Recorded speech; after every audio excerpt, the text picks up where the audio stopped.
Welcome to the 2024 PDGA Masters Disc Golf World Championships from Emporia, Kansas. It's a PDGA Major thanks to our friends at Gatekeeper Media and Ace Run Pro for bringing us this semifinal coverage of the FP40 division from the Boyce Bumgardner Memorial Disc Golf Course at Swope Park. Grant Zellner and Jennifer Allen ready to bring you this action as we have made the cut and 6 remain in the FP40 division. We've got the top 3. Jennifer, you're competing for a podium spot. Yeah, and the temperatures have cooled down just a little bit. We are finally teeing off at 8 a.m. This is a shotgun start for the 6 that remain in the semifinals. At hole number 1, a par 3 at 335 feet. OB is left and right roads. You can try to shoot the gap between the trees, or most women have been taking the outside hyzer line because we have been having a right to left wind, so trying to help us stay in bounds.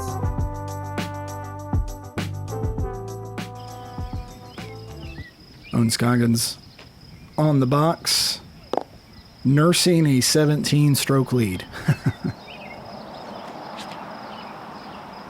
And Ohn taking that hyzer line, just getting a little too low, and takes the bad skip OB.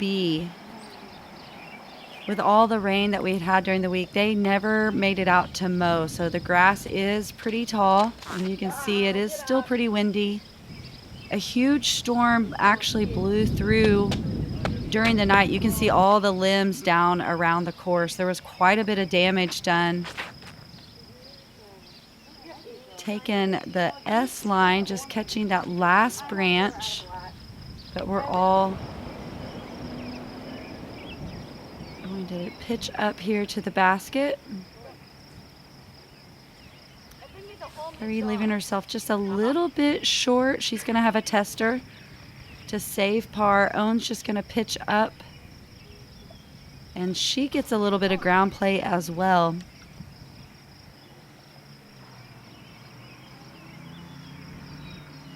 Those that go all the way back will remember how all week long we've talked about how thick the grass has been after recent rainfall before the event started. That has only been a condition that's made itself more apparent during the course of the week. Now, at the final 9, we will be, for this division, at a completely new venue for those last 9 holes. But until then, attacking the challenge here at Swope one more time. Ohn throwing in the bogey there on the first, and Kaire will be tapping in the bogey as well. There's the mower in the background, by the way. Yeah, he wasn't mowing our park, that's for sure. We did have some, it was a busy morning. We had a couple of horses go through. There's some campers leaving, a couple of loose dogs running through the park. It's pretty busy out there for 8 a.m. Horses by themselves? Just being walking? Yeah, no, they were riding. Oh, okay. There is a difference. I have questions depending on the circumstances. Hole number 2, 273 feet, a par 3 playing across OB, so something of an island, although quite a large island, but a challenge. Yeah, very long island. There's a drop zone there to the left, so want to try to get a little bit of a skip off of the road there that we are throwing from the other side of, but don't get too big of a skip to the other road because then you will be long OB. So you're trying to put it onto the gravel here? Yeah, but I've been kind of getting a weird skip, so I actually had practiced before warming up, just kind of crashing the tree like that, and it seemed to be a little more safe, predictable. No 2-meter rule, so you can stick in a tree and be just fine. Ohn's dodging the road as well and just taking the grass, and it's keeping her right by the basket.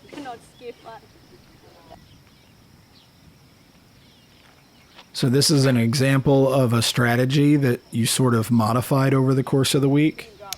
Yeah, being a shotgun start, we were able to have a little warm up on the actual course. So I played the first 4 holes, and with the wind coming across, you have to be careful exposing the plate and the angle of the disc. Mm-hmm. Great putt for Kaire. That's a birdie. So I felt like with the wind, playing it safe and just hitting the tree and dropping would hopefully get me to 2, as it did. This is going to be a star frame because we can always count on Ohn to make a 10-footer. And there we go. Good hole, ladies. In a backyard kingdom, not so different from your own.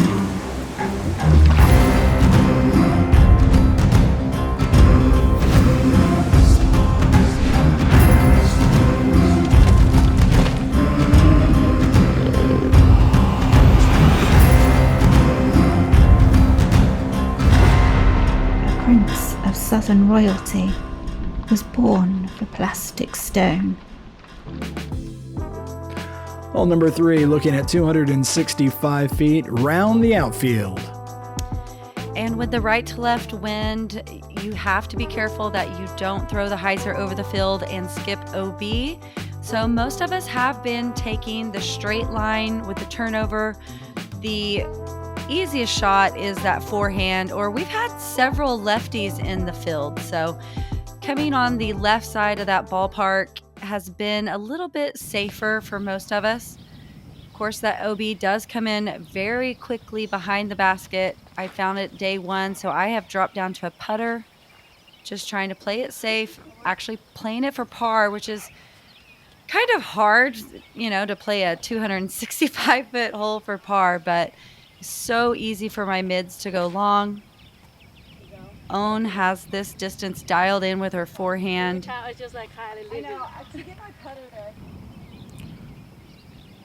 And we're talking about whether or not the winds are very strong. The chain there next to the tee box is swaying. So when a metal chain is swaying, you know the wind has a certain significance to it. Also the flag in the background. But that's what the amateurs look for, to see the wind. I look at things like metal chains. Everybody pitching up now.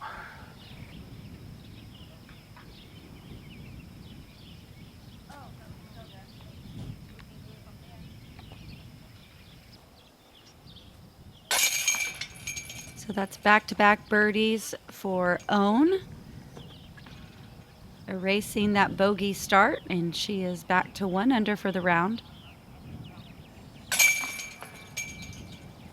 Kaire and myself will be tapping in our pars and heading to hole number 4.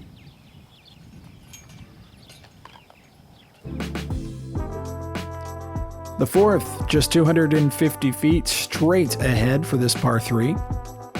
Again, have to be careful with the huge right to left wind, exposing too much of the flight plate and making that push your disc straight out of bounds on the left side.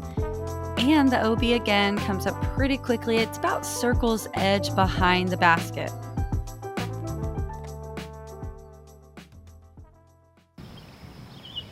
Ohn retaking the box. And taking it flatter, trying to not, risk getting the disc to blow to the left. Doing the same thing, hoping to get a good skip.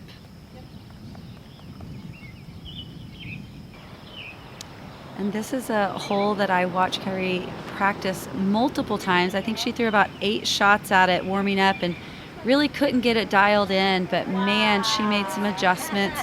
The wind did change a little bit already from when we warmed up, and she puts herself about 247 feet away.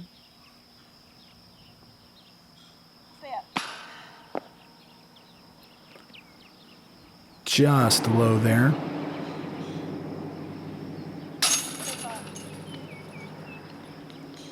So that's a turkey for Ohn, having an awesome start.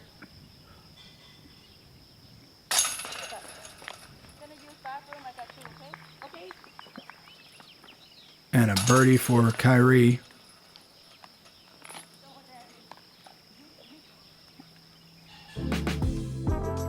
And to the 5th, 315 feet, although I think we've mentioned this before, it seems to play and is, in fact, a bit longer than that. Yeah, 100% longer than that. I would guess it at least pushing 360. The wind is a favorable wind for us to try to push ourselves towards the basket that's tucked in there on the left side. You can see the white flags all along the left side coming up right behind it like it will on many holes. Ohn's been landing out there in the shade all week long. She gets it in just a little bit tighter. And now Kaire. And she has some awesome power and distance, getting the air, trying to let that disc push towards the left.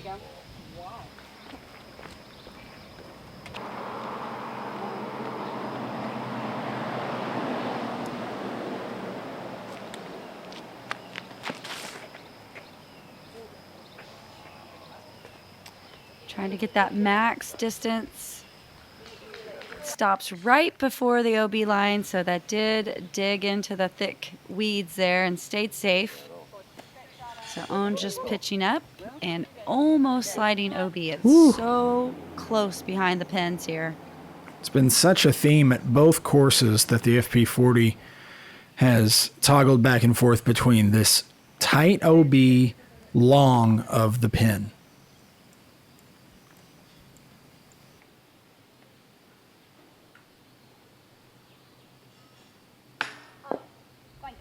I think you can see, multiple putts hitting low the last couple days.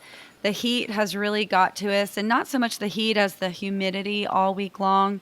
So I think even though none of us want to admit it, most of us are very dehydrated and trying to kind of catch up and just don't really have the power that we feel like we do. So a couple of putts are landing short, but some great pars. Nobody is immune to a course like Northwood Black. Just throwing laser beams. That's so good. Bresnell, the birdie, the fist pump. Critical shot. Got to get up. Bresnell. That is a shot of a champion.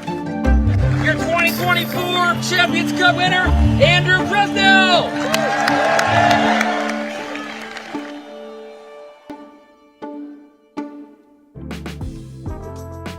To the 6th, 315 feet, a par 3 over the creek, a creek that at one point had a lot more water in it. But thankfully, we've gotten some receding water, and here we are through the tunnel and out into the open. Yeah, and OB all along the left side and up around the back of the basket again. This is one of the toughest tee shots on this course. A lot of accuracy needed to hit that gap and make it across safe. Ohn had it dialed in a couple of times. This one just coming up a little short. The tree probably helped kind of kick her back to the right a little bit. That might have scooted OB. Trying to get that S line to come all the way around towards the basket. Just no ground play at all. And she lets this go really high, but there is some area down there that is safe. So it just kind of, you have to be really careful where it lands. She actually lands directly on the line. That we had to kind of stop and really pause and think. The OB is actually to the right, so she had to step in towards the left. Everything on the right of her was circled OB into the trees. So it was kind of a weird little area right there where she was standing safe. Behind her to both sides, OB. So she got lucky. Weird. Yeah. So just trying to pitch up and take some more pars.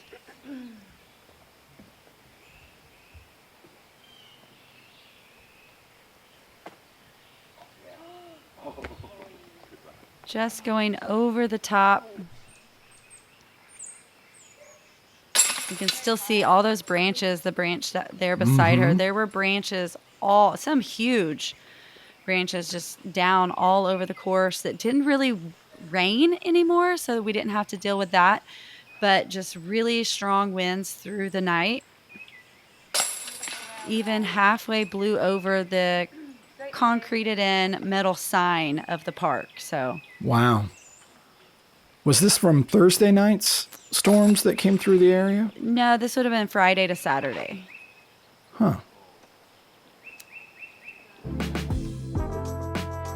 On to hole number 7, 25 feet that is, a par 3 playing uphill, maybe plays in a way that feels somehow closer to 375 feet. This is a really nicely shaped hole, I think, because of the way you need to play sort of around the left and up. There is a little bit of a gap to the right. I saw at least one player end up over there earlier this week. They maybe didn't intend to, but there they were.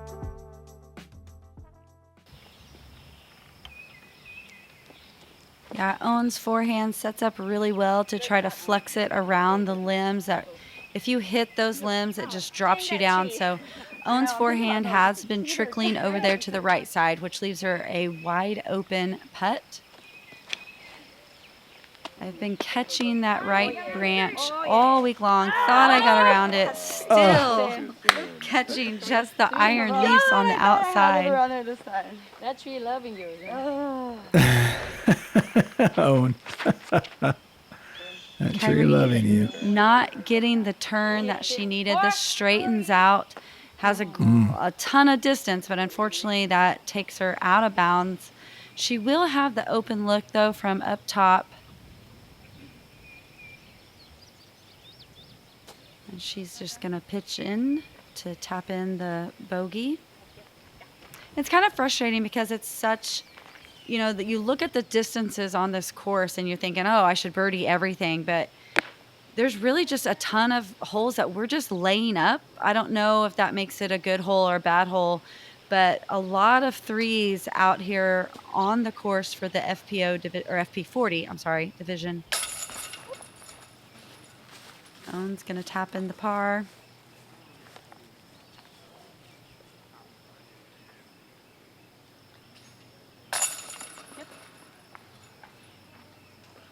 I believe that was the MP70 group down the hill from us. Huh. Multiple divisions. Like I said, shotgun start. So that is Mark Horn down there pitching up. I thought I recognized that hat. Hole number 8, 372 feet back down the hill. This one listed as a par 4. Very soft par 4. Ohn has eagled it. I think Kaire's eagled it as well this week. So try and just get a really long drive down there to where you can take the look for the 2. Definitely a hole that we want to get at least a birdie on.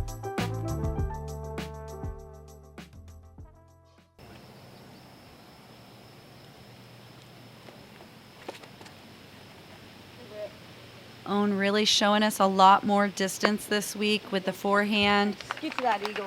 Holding a flatter release, not really digging it over as much. And she's gaining, I think, at least another 25, 35 feet. Trying to use the wind, get that hyzer to come around. Just skips a little too far.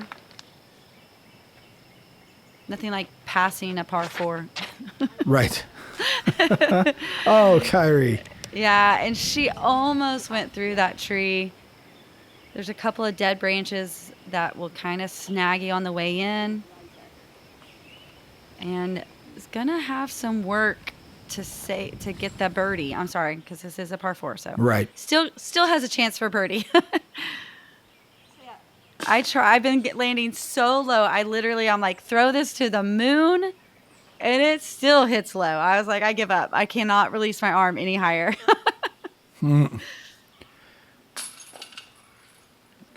Kaire just a little bit off there, so Ohn.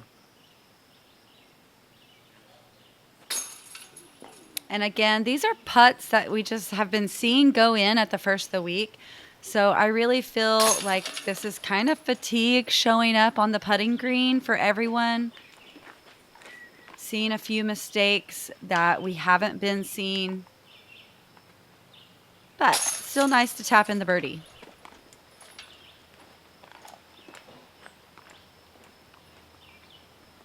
And Kaire is putting for par here.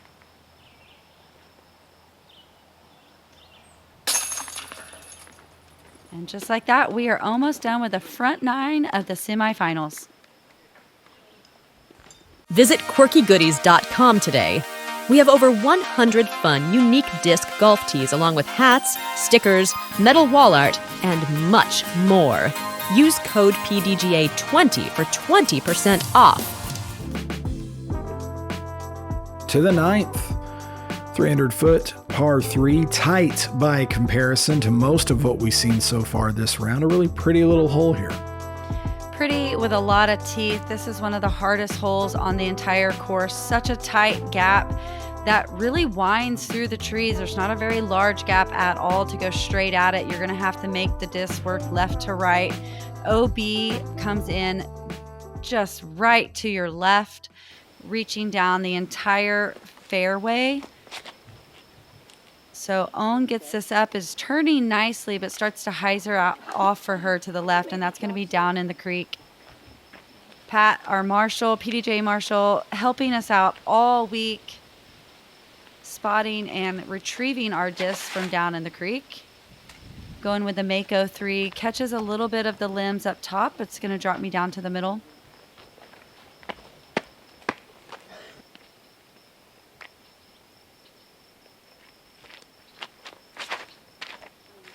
And this left Kaire's hand early, immediately taking it left out of bounds.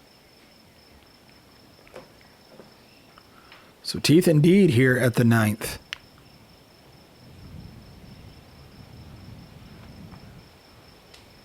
Yeah, and that's such a difficult shot because besides all the trees, she's down below the playing surface.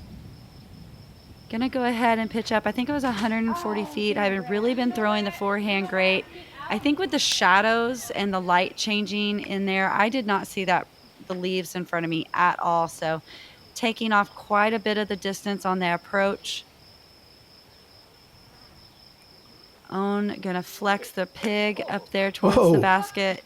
Getting a little bit too much action off the flint rock that is underneath every basket out here. This right side of the fairway is almost just as mean as the left. No OB, but very difficult to pitch through.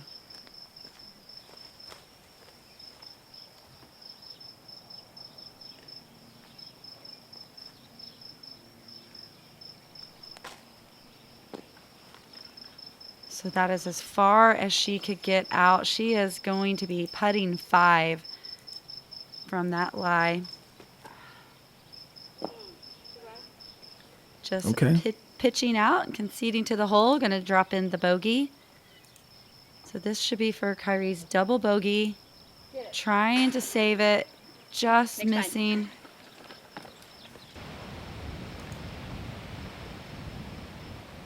Another thing that was kind of hard,